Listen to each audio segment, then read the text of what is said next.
प्रतिष्ठा द्वादशी के आज के इस आयोजन के अवसर पर मैं सबसे पहले देश के रक्षा मंत्री जी का इस पावन आयोजन के अवसर पर हृदय से स्वागत करता हूं, उनका अभिनंदन करता हूं।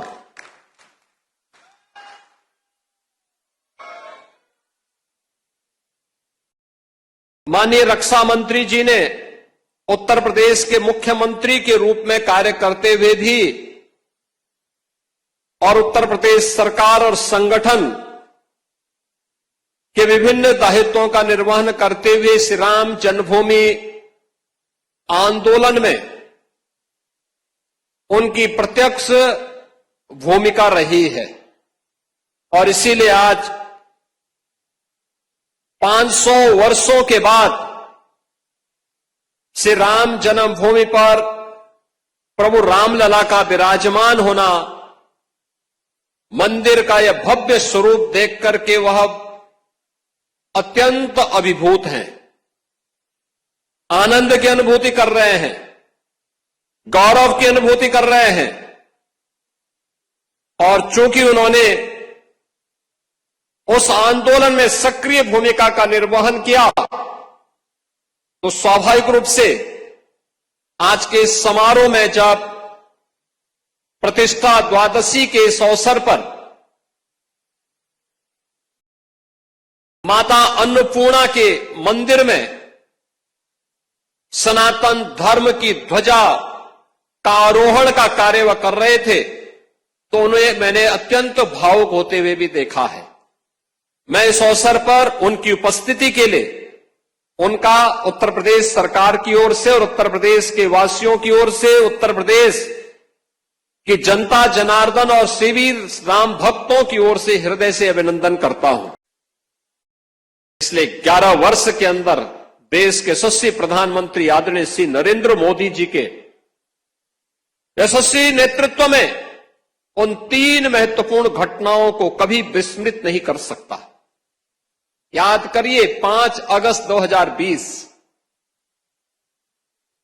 जब पहली बार स्वतंत्र भारत में देश का कोई प्रधानमंत्री स्वयं अयोध्या धाम में पधारे और उन्होंने अपने कर कमलों से 500 वर्षों के कलंक को पूरी तरह समाप्त करते हुए श्री राम जन्मभूमि के मूर्ति भूमि पूजन के कार्यक्रम को संपन्न किया था। दूसरी तिथि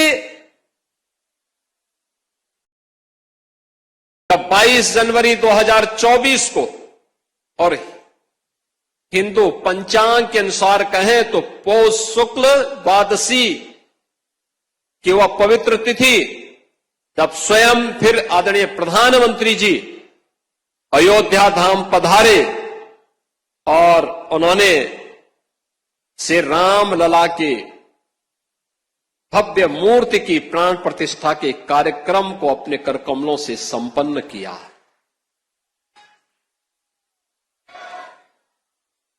तीसरा,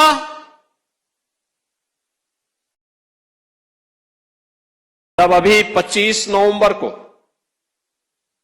विवाह पंचमी के शुभ अवसर पर आदरणीय प्रधानमंत्री जी फिर अयोध्या आए थे और राम मंदिर के मुख्य शिखर पर उन्होंने सनातन धर्म की ध्वजा पताका को, भगवा ध्वजा को प्रतिष्ठित करके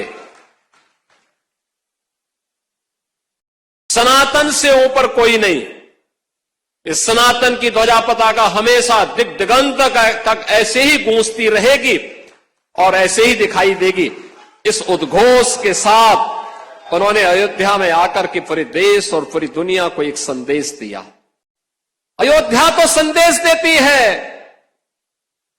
और उसी संदेश को आगे बढ़ाने के लिए अब आप देखते होंगे देश और दुनिया का कोई भी ऐसा श्रद्धालु नहीं, सनातन धर्मावलंबी नहीं जो अब अयोध्या आकर के दर्शन करके अभिभूत न होता हो। 1 लाख एवरेज अगर हम लोग देखें पिछले 5 वर्ष के अंदर 45 करोड़ से अधिक श्रद्धालु अयोध्या धाम में आया है। जहां पर पहले कुछ लाखों में लोग आते थे।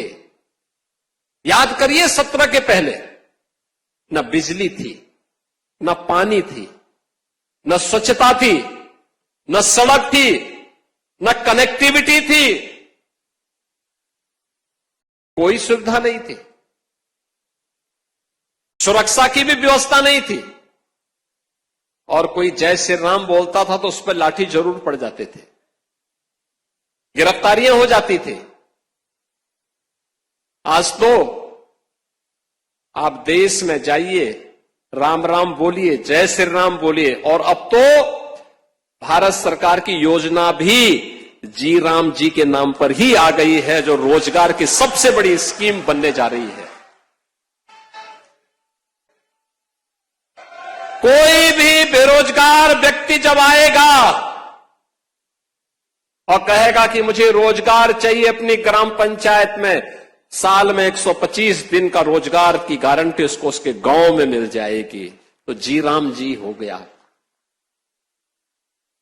बहनों और भाइयों, अयोध्या आज दुनिया की पहली सोलर सिटी, भारत की पहली सोलर सिटी के रूप में अयोध्या आ गई है। सूर्यवंश की राजधानी, पहली सोलर सिटी। अयोध्या में अंतर्राष्ट्रीय एयरपोर्ट महर्षि वाल्मीकि के नाम पर। रेलवे की डबल लाइन के साथ अयोध्या नाम जुड़ गया है। बेहतरीन कनेक्टिविटी अयोध्या का, लखनऊ से, गोरखपुर से, प्रयागराज से, काशी से, हर ओर से। अब अयोध्या में क्या नहीं है। जिस अयोध्या में सिंगल लेन की सड़कें थी, आज चारों ओर से 4 लेन की सड़कें। और कोई भी श्रद्धालु आता है, किसी भी सीजन में आए, आराम से दर्शन करता है, अभिभूत होकर के, मस्त होकर के फिर जाता है, अभिभूत होता है। और हमारी पीढ़ी सचमुच सौभाग्यशाली है। कई पीढ़ियां, 500 वर्षों के इतिहास को जब हम देखते हैं, 500 वर्षों के इतिहास को जब हम देखते हैं, याद करिए 1526 से लेकर के 1528 से लेकर के 1992 तक, और 1992 से लेकर के उसके उपरांत भी अयोध्या में हर 20-25 वर्ष के अंदर कोई ना कोई बड़ा संघर्ष राम भक्त करता था, राम मंदिर को वापस लेने के लिए। लगातार संघर्ष करता रहा, कभी बैठा नहीं, रुका नहीं, झुका नहीं। उसने सत्ता की परवाह नहीं की, उसने दमन की परवाह नहीं की, उसने गोलियों और लाठियों की परवाह नहीं की। वो लड़ता रहा, और उस संघर्ष का परिणाम हमारे सामने था। और यह आंदोलन सफलता की नई ऊंचाइयों तक तब पहुंचा जब राष्ट्रीय स्वयंसेवक संघ ने नेतृत्व दिया। पूरे पूज्य संतों को एक मंच पर लाने में, स्वर्गीय अशोक सिंघल जी ने एक मंच पर लाने में सफलता प्राप्त की। एकदम गुलामी का कलंक मिटा और भव्य राम मंदिर का मार्ग प्रशस्त होता हुआ दिखाई दिया। आज उसी प्राण प्रतिष्ठा के 2 वर्ष पूर्ण होने के उपलक्ष्य में आज का इस समारोह यहां पर आयोजित हो रहा है। अयोध्या की इस दिव्यता को, इस भव्यता को अनंत काल तक बनाए रखने के लिए हम सबको, हर सनातन धर्मावलंबी को आगे बढ़ना पड़ेगा।